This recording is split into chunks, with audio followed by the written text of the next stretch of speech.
Hey everyone, welcome back to our channel. In today's video, I'm going to show you how you can make an account on Freecash. It's quick and easy, so let's get started. First thing you have to do is go to Safari and search for Freecash. Scroll a little bit and look for this link. To cut the hassle, just click on the link below in the description box to receive points that you can withdraw. From here, just tap on sign in. And here, just enter your details like email and password. You can also just sign in using your Google account.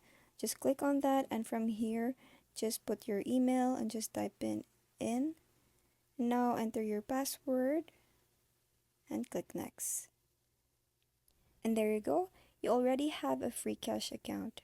And now that we're on Freecash, for those people who don't know, Freecash is a website that allows you to earn money while playing games. They pay users for using their application, and you can also earn points by answering surveys.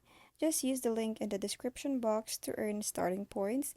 I have a video tutorial on how to withdraw money from Freecash to PayPal. Just check it on our channel. And that's it for today's video, guys. I hope you find this video helpful, and if you do, make sure to give it a thumbs up and share it with your friends to help them earn money. And thank you for watching. See you in the next one.